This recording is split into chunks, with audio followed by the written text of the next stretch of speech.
بسم الله الرحمن الرحيم. ألف لام را، تلك آيات الكتاب المبين. إنا أنزلناه قرآنا عربيا لعلكم تعقلون. نحن نقص عليك أحسن القصص بما أوحينا إليك هذا القرآن وإن كنت من قبله لمن الغافلين. إذ قال يوسف لأبيه يا أبت إني رأيت 11 كوكبا والشمس والقمر رأيتهم لي ساجدين.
اللهم يا أرحم الراحمين، أين هي الآن الهدية التي حبيتني بها؟ وليس العظيم لا يسترجع العطايا؟ أعد إلي ولدي، أعد إلي ولدي يوسف، اللهم رد علي ولدي.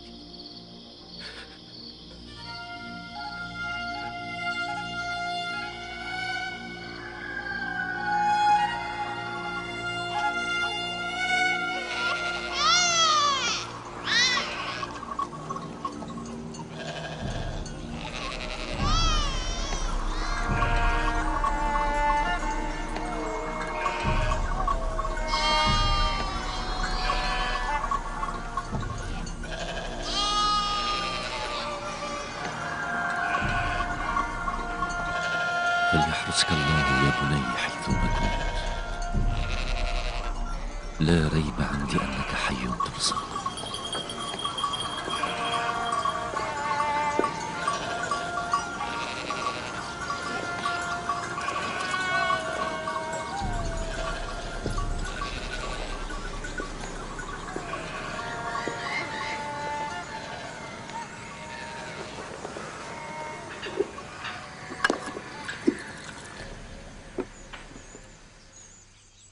أعيد الكرة واسأل أولادي من جديد عما صنعوه بأخيهم، فعسى أن يثوبوا إلى رشدهم هذه المرة ويفصحوا عما جرى. وكيف لك أن تكون واثقا من أن يوسف حي؟ أولا، قميص يوسف الذي لم تمزقه أنياب الذئب، وثانيا قلب سليم خصني به الله. لا بأس، سأفاتحهم بالأمر ولو أنني فاقدة الأمل.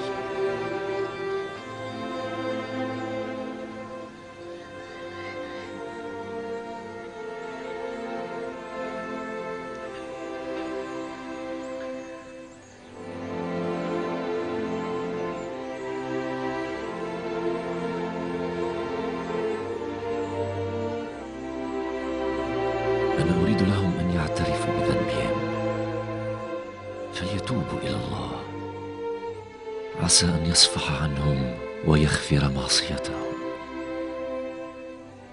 لم نرى ذلك بأم العين، ونحن واثقون أن الذئب قد فتك بيوسف. قلت ذلك مرارا. أنتم كاذبون ولو كررتم هذه الكلمات. ليتكم لازلتم صغارا حتى أجلدكم بالسياط فتسود جلودكم. إذا كان الذئب قد فتك بيوسف فلماذا لم يمزق قميصه؟ لا علم لنا بذلك، لقد صار الأمر لغزا وقد أعيتنا الحيلة في تفسيره. ألعنكم فردا فردا، يا لكم من كاذبين. الذئب لم يفتك بيوسف، بل ذئاب الإنس فعلت ذلك، ذئاب الإنس فعلت ذلك.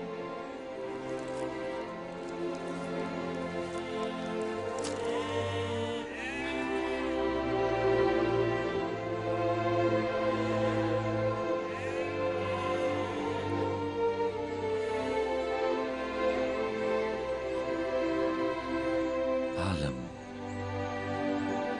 أنهم كرروا قولهم إن الذئب أكل أخانا. أسأل الله أن يثوبوا إلى رشدهم قبل فوات الأوان. من منكم يدفع أكثر؟ من يدفع أكثر؟ قلت لك ذلك. سنفتتح المزاد.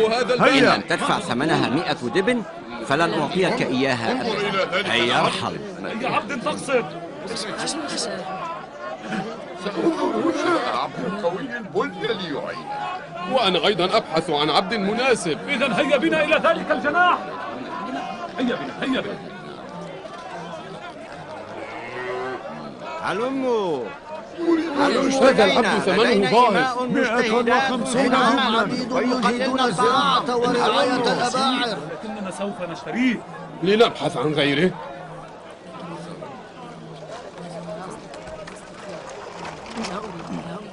إنهم يجيدون الزراعة ويجتهدون في العمل. هلموا إلي. إنهن إماء مطيعات. هلموا إلينا. إنهن يجدن الطهو والعناية بالدار. اسمعوني جيدا، إنهم يعملون في خدمتكم سنوات طويلة. انظروا إلى هذا العبد، إنه قوي البنية. 250 دبنا. 250 دبنا. أملك مالا اشتريت عبدا لزوجتي. ما الذي تبيعه يا ترى؟ 300 دبن. 300 دبن. من يزيد؟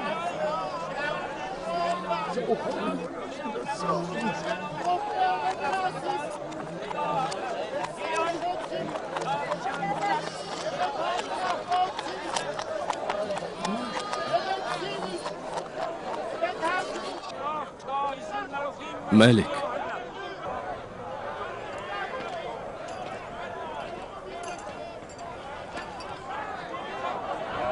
إياك أن تبيعه.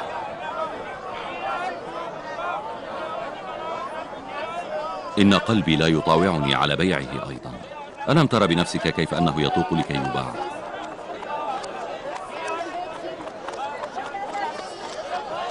أرجوك قل لي كم سعر هذا الغلام؟ لست نخاسا ولا علم لي بفنونهم، لكنني أعلم أنه غلام فطن حسن الوجه والعلم. لن أبيعه بثمن بخس، فما أكثر الفنون التي يجيدها والمعارف التي يحويها. يسعه أن يكون خادما لمعبد الآلهة. ما رأيك به؟ وإذا ما صار كاهنا في المستقبل سيشد الناس بحسن وجهه إلى المعبد. حاول أن يكون من نصيبك. هل أبدأ ب50 دبنا؟ 50 دبنا موافق؟ لكن ثمنه يفوق ذلك بكثير. 100 دبن. تطرحون ثمنا زهيدا لقاءه. من يجرؤ على أن ينفق فيه ما يليق به؟ هؤلاء عبيد يأكلون قليلا ويعملون كثيرا. ما هذه الأسعار الخيالية؟ اهدأ أنت. انظر إلى هذه تعالوا وعينوا هذا العبد.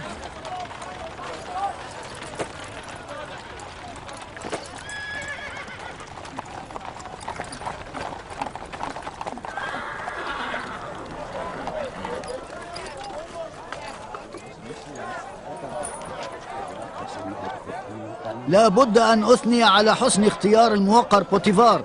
لقد اختار المكان الأمثل والأنسب لشراء العبيد. مرحى بقدومك سيدي. أتمنى أن يعجبك هذا العبد يا سيدي. صدقني هذا العبد ينجز عمل فرسين. ما قيمته؟ 200 دبن. هذا العبد الآخر وديع كالنعجة. لن أدفع أكثر من 100 دبن. سيدي الموقر، هؤلاء العبيد يستأهلون أكثر من ذلك.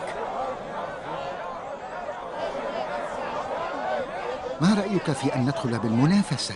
لننتظر ونرى ما سيفعله الحاكم. لا أظن أن أحدا ينافس الحاكم.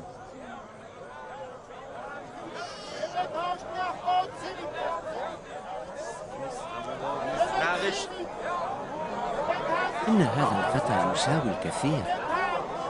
250 دبنا.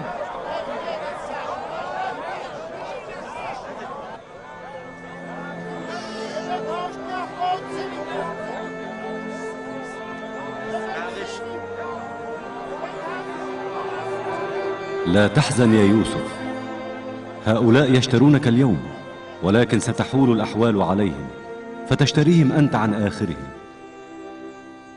ما الذي يريده هؤلاء مني؟ لماذا تجمهروا هنا؟ الجمال مكنون في ذوات الجميع، لكنه لا يبصر بالعين.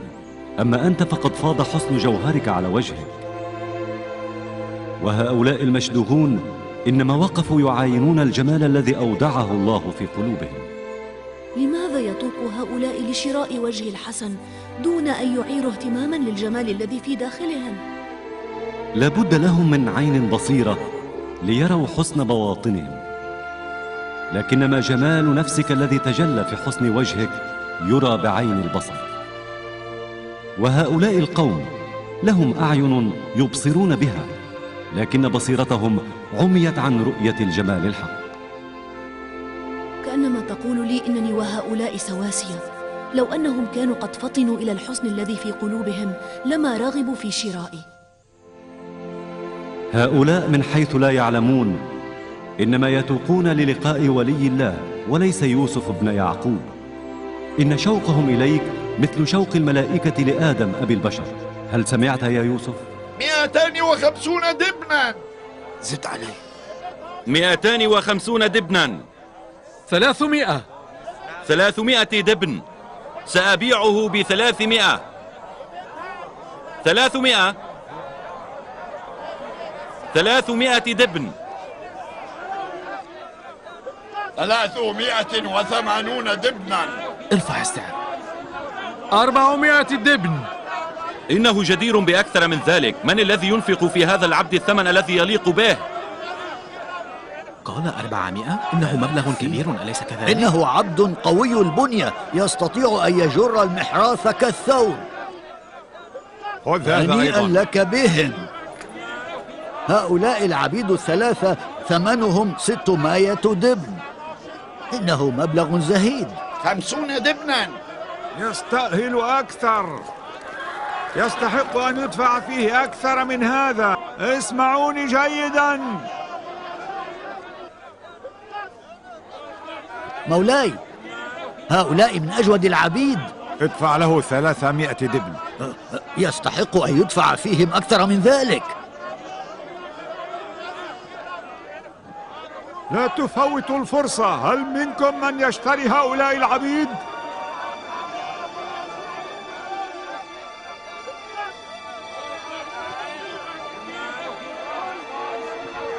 انظروا إليه، إنه لا يزال فتيا.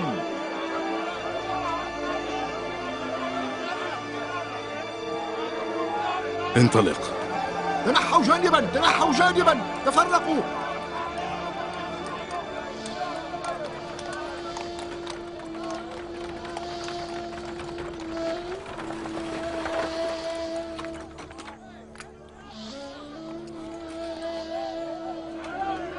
أنا أدفع فيه 1000 دبن. 1020 دبنا. 1100 دبن.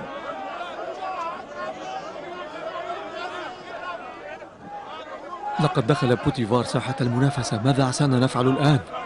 إياك أن تسمح له بالظفر. لابد لبوتيفار من أن يهزم هذا اليوم.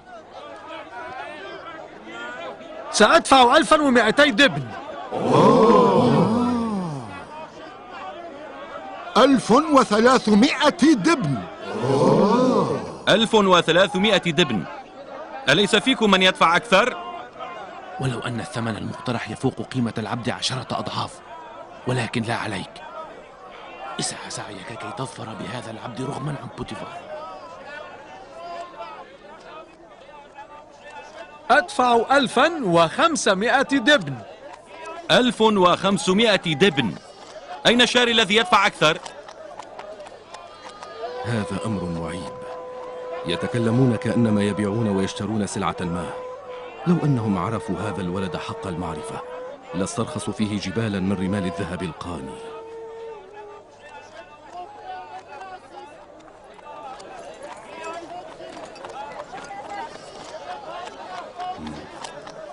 ألفان. ادفع ضعفين. 3000.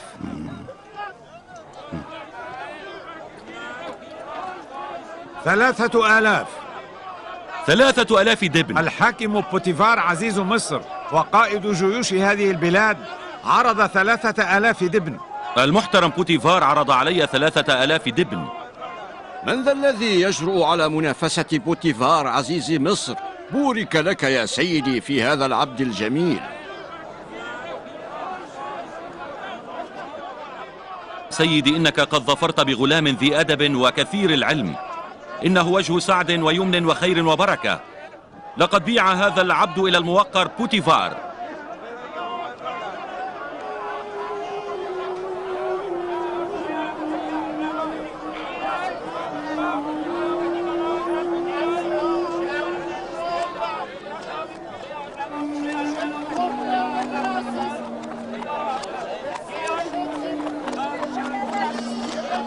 انطلق.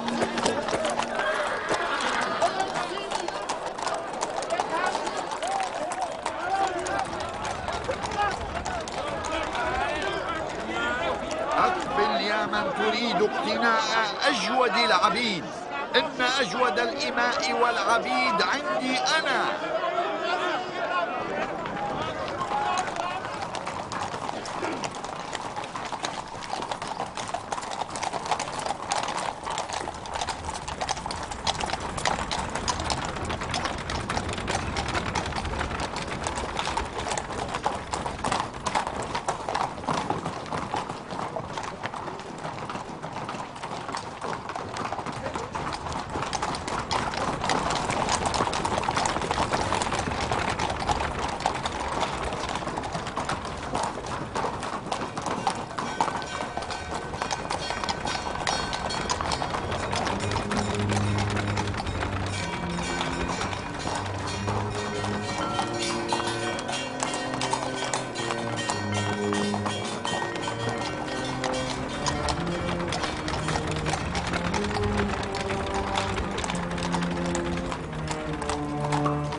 استدعوا إلي زليخة.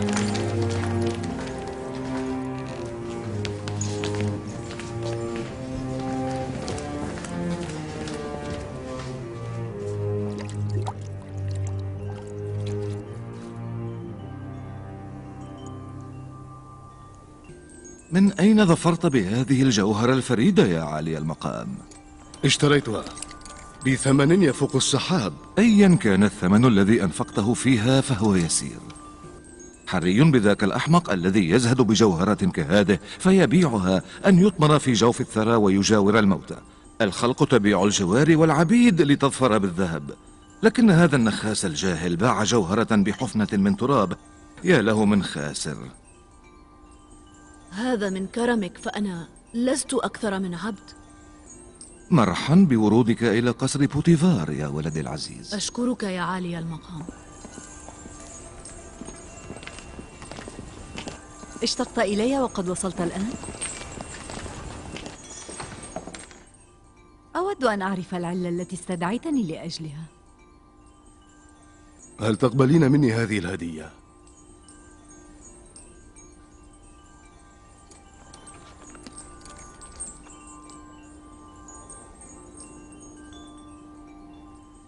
ألم يسبق لي أن رأيت هذا الغلام من قبل؟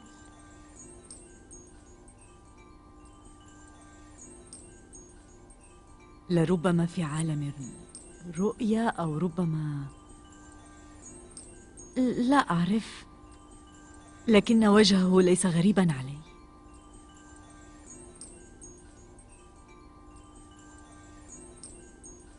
لابد لي من أن أثني على ذوق الموقر وحسن اختياره، إنه لا نظير له.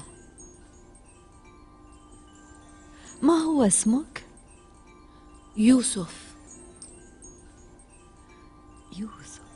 يوسف إما أنه اسم آرامي أو اسم عبراني. بل عبراني. إذن من أهالي كنعان في بلاد الشام. إنهم قوم من رعاة الأغنام والأبقار. يوسف. لا، أنا لا أطيق سماع الأسماء المتداولة بين القبائل الرحل ساكني الصحراء. إذا سمحت لي أود أن أطلق عليه اسما مصريا. هذا الولد هدية مني إليك، ناديه بالاسم الذي يحلو لك. أنا فعلا في غاية الشكر والامتنان لإلهي. إذا أذن لي مولاي سأقترح اسما مصريا على يوسف هذا. حسنا. إن أشبه الأسماء باسم يوسف يوزارسيف. يوزارسيف؟ لا بأس به. يوزارسيف اسم جميل. من الآن فصاعدا سأناديك بهذا الاسم، موافق؟ إذا كان ذلك يرضيكم فأنا موافق.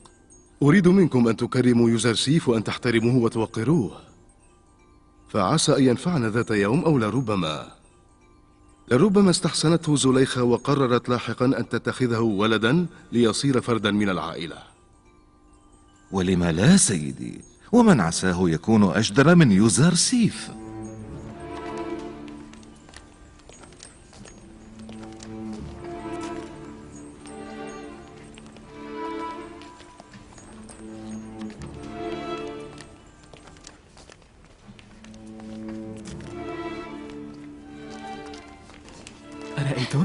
أرأيتن ما أجمل وجهه؟ لم تقع عيني على غلام بمثل جماله قط. أيعقل أن يكون عبدا؟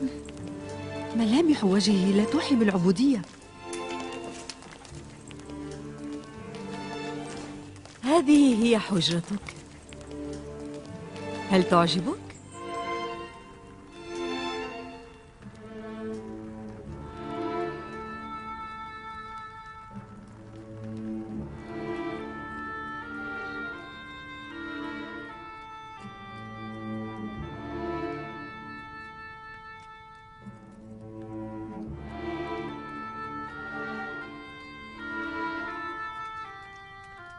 أشكرك سيدتي، إنها رائعة جدا.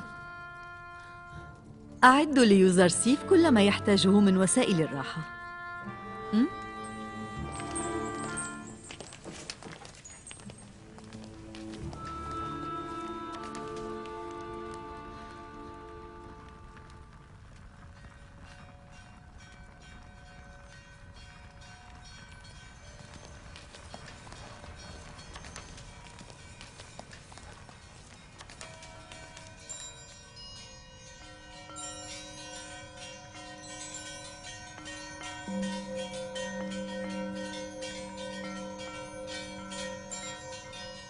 اللهم لك الحمد أن استنقذتني من العبودية والرق، وأنعمت علي بالراحة والرغد من العيش الكريم.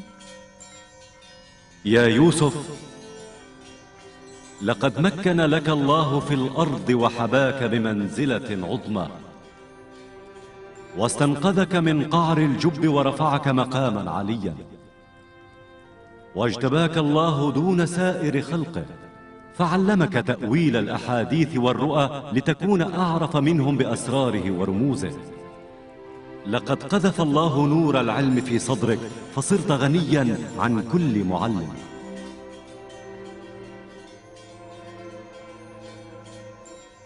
لك الشكر والحمد. أشكرك يا إلهي على هذه النعم.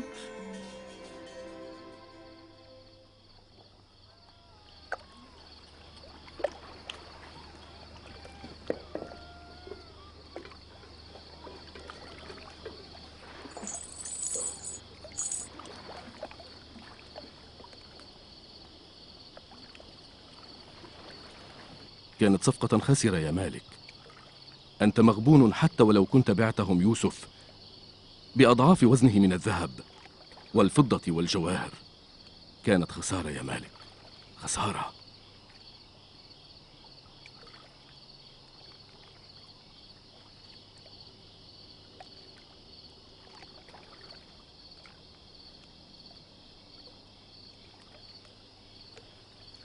هل تعي ما تتفوه به؟ أتذكر كيف ضللنا الطريق وسط العاصفة؟ وكيف بركت الأباعر عند بئر الماء المالحة؟ أكان ذلك عبثا؟ هل كان لأجل أن تصيب أنت ربحا كبيرا أم كان لنجاة يوسف؟ أما أنا فلا ريب عندي أن عذوبة ماء البئر كانت ببركة يوسف. أما زلتم تتذكرون كيف شلت يدي عندما صفعت يوسف على وجهه؟ أنا لم أشفى إلا بدعاء يوسف ومسحة من يده. مولاي مالك، لا ريب أنك تذكر كيف استنقذني يوسف من براثن الموت. أنا أيضا لم أشفى إلا بدعاء يوسف، بلى بدعاء يوسف لي. ببركة يوسف أصبت ربحا كبيرا وجمعت ما لا يحصى من المال، فلا ريب أنه لم يكن إنسانا كسائر خلق الله. ما ذكرتموه من المعجزات التي لا يقدر عليها إلا أنبياء الله، كيف أغفلت عن هذا كله؟ ومن عساه يكون يوسف؟ لماذا لم يطلعنا على حسبه ونسبه؟ فلتحل عليك اللعنة يا فليح، نغصت علي حياتي. كنت مسرورا لأنني أصبت ربحا وافرا، أما الآن فأنا أرى نفسي الخاسر الأكبر. الويل لك يا فليح، فأنا لم أبع عبدا، بل لعلي بعت وليا من أولياء الله أو من أنبيائه المرسلين. ألم تلحظ يا مالك كل ذلك الأدب في قوله، وكل ذلك الحلم في أفعاله؟ لما لم نرى قلبه الخالي من الأحقاد والنقي مثل مرآة جلية؟ لماذا؟ لقد كفرت بكل الآلهة المصنعة وأقبلت على الله الذي دعا إليه يوسف. سوف أعوض على نفسي هذه الخسارة، لا بد من أن أفعل شيئا. إلى أين؟ لا يسعنا أن نفعل شيئا الآن. اصبر حتى يطلع الفجر.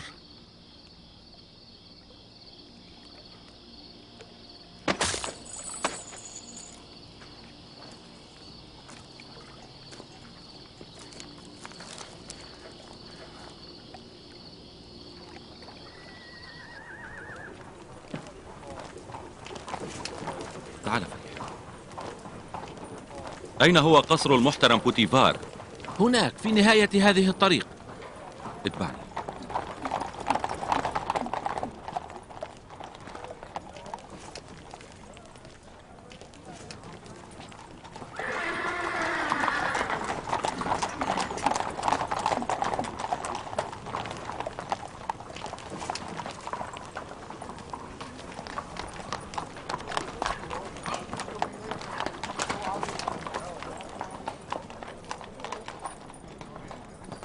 هاي، ماذا تفعلان هنا؟ جئنا لملاقاة عالي المقام بوتيفار. يجب أن أستأذن القائد رود أمون. اتبعاني.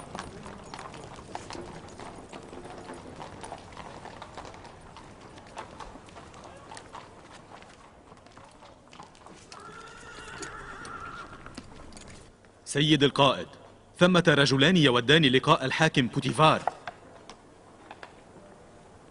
ماذا تريدان من عزيز مصر بوتيفار؟ لقد بعته بالأمس عبدا. قل له إن الرجل الذي باعك الغلام البارحة قد جاء للقائك.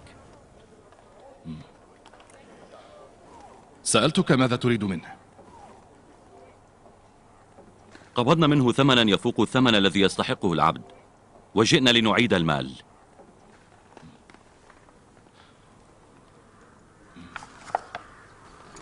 حسنا، انتظره.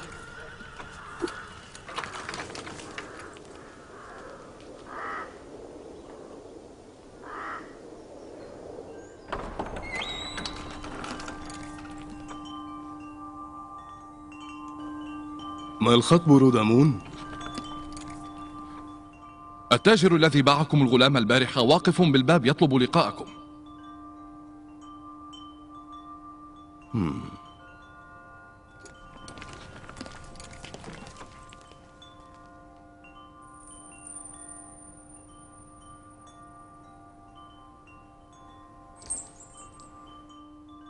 لا تبدو مسرورا أيها العبراني. يسرني أن أكون ها هنا، ولكن يسوءني أنني عبد. وهل ترانا نعاملك كما يعامل العبيد؟ تعاملونني بما يليق بعظيم مقامكم، لكن تظنون أنكم تتفضلون علي. أحسنت. يا له من جواب حذق وملائم. أبني عليه آمالا كبيرة مولاي، إنه يجيد القراءة والكتابة. كل ما فيه حسن وجميل، إلا لسانه السليط لابد من ترويضه. فلتقر عين سيدة القصر، لأن لساني لا يقول غير الحق، ولن أتكلم بعد الآن إلا بإذن منها أو من الحاكم بوتيفار. أحسنت، هذا أفضل بكثير. من أي بلاد أنت؟ وما اسم أمك وأبيك؟ وما الفرق بالنسبة إليك سيدتي؟ فهو لا يعدو كونه بدويا يرعى الأغنام ويسكن الخيام. هل طلب أحد رأيك؟ لكن ملامح وجه يوزرسيف تنم عن أصل طيب، وأنه فرع من نسل شريف.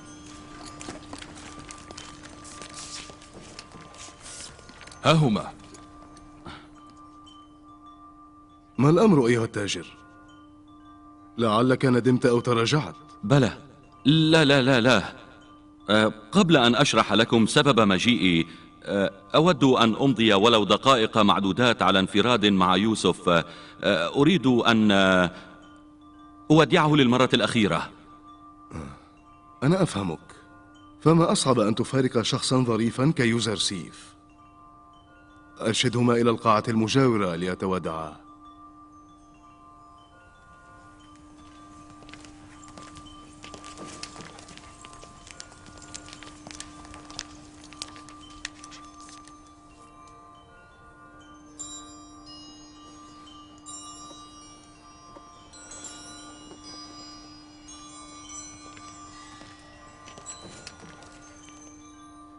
أترين؟ إن قلبه لا يطاوعه على فراقه.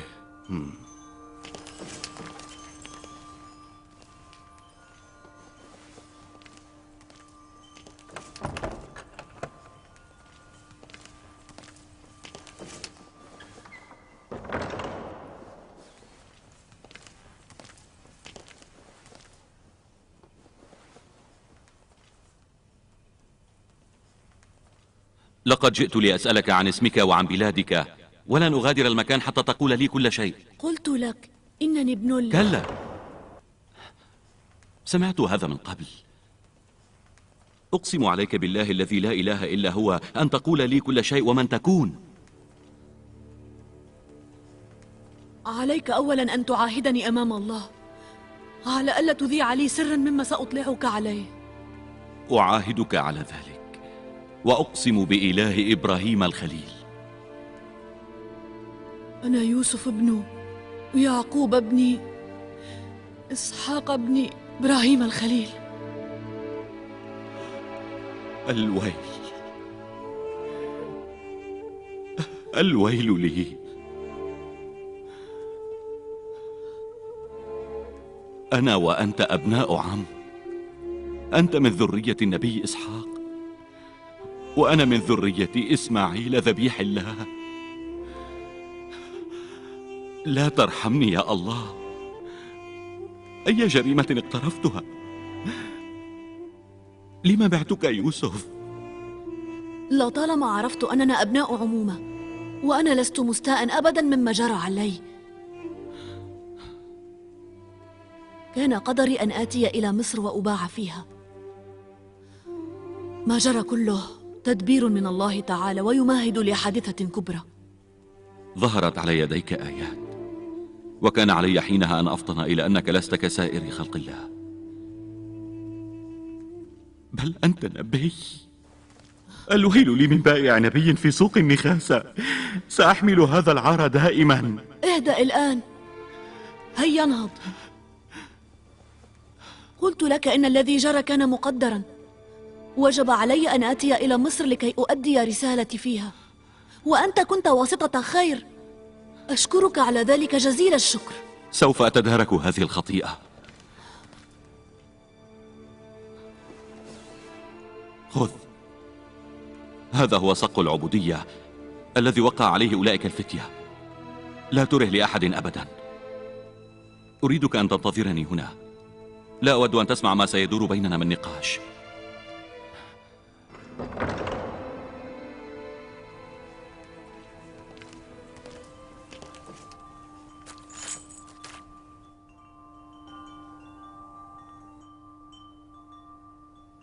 أنا أتقدم من صاحب المقام بوتيفار عزيز مصر بطلب العذر، لكنني مضطر أن أطلب إليكم فسخ العقد الذي بيننا. لم أعد أريد أن أبيع يوسف.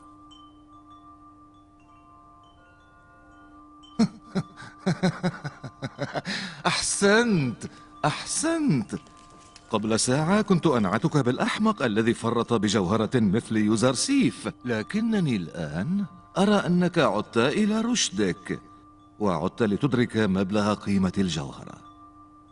ولكن ألم تتأخر بعض الشيء؟ توجب عليك أن تشغل فكرك قبل البيع.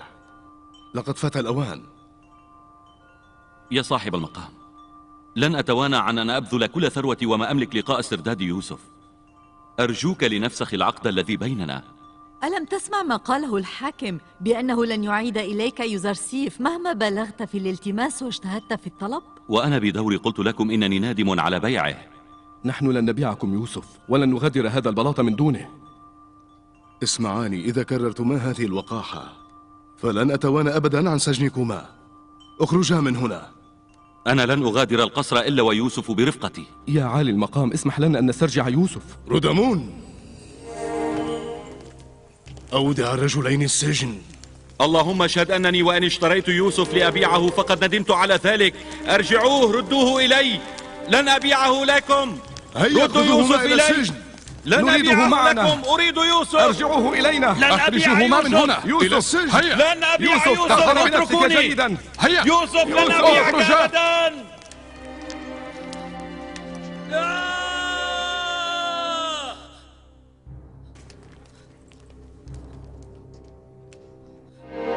حبذا لو عفى عنهما العزيز، فقد تجشما عناء الخطر لأجله.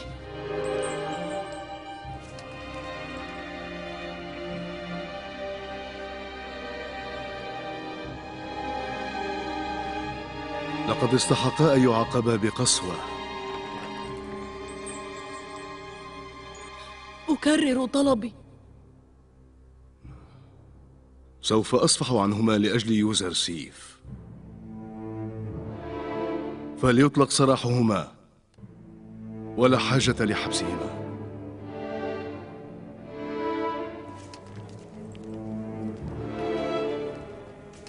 يوزرسيف، ما هو سرك حتى يرضى هذا النحاس بأن يخاطر بحياته لأجلك؟ وما أدراني سيدتي، أنا لا أملك من أمر نفسي شيئا. لا حول ولا قوة لمخلوق ضعيف مثل يوسف. هكذا لم يعد لنا أي فضل على يوزرسيف، لأن ما اتفقنا عليه عاد إلينا كاملا وغير منقوص. لست ممن ينكر الجميل، سأبادلك الإحسان بما هو خير من الدينار والدبن. ما أسعدني بهذه الهدية الرائعة يا مولاي. كلماما، فليستحم يوزرسيف وليلبس أجمل الثياب ثم أعيديه إلينا. سمعا وطاعة.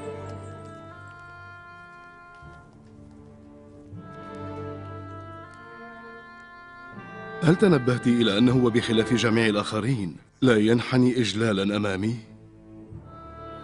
لا بأس في ذلك، سيتعلم شيئا فشيئا. أظنه يتعمد عدم الانحناء لي. أريد أن أسترجع يوسف. يوسف أشرف من أعيدوه إلي الآن. يوسف تحرك.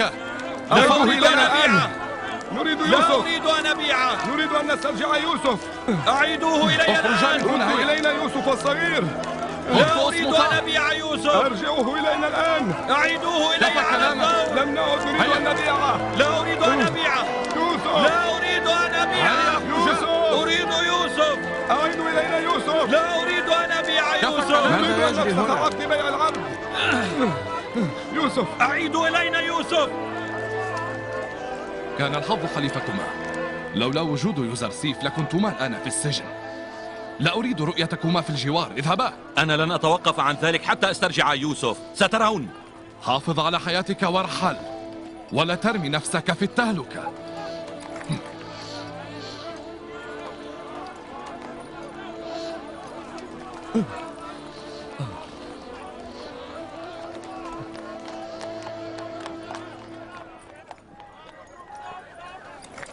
بوتيفار وزوجته ليس أحمقين على شاكلتنا حتى يفرطا بجوهرة مثل يوسف. لقد خسرنا يا فليح، خسرنا. أنت خسرت وليس أنا. أنعم الله علي فأصبت ربحا. ظفرت بأكبر ربح في حياتي. أصبت ربحا؟ كيف؟ خسرت يوسف من غير أن تحوز على شيء لقاء خسارتك، لكنني خسرت يوسف فكان ذلك سببا ودافعا لأعرف إله يوسف فأتقرب إليه وأعبده. وعزمت على أن أنبذ الأوثان، ولقد تعلمت أيضا من مولاي يوسف عقيدة التوحيد. بلى، وحق الله أنني الخاسر. صحيح أنني بعت نبيا من الأنبياء، لكنني سأبقى نادما ألوم نفسي ما حييت. سوف أعود إلى ديار أهلي وسأشتغل بدعوتهم إلى عقيدة التوحيد.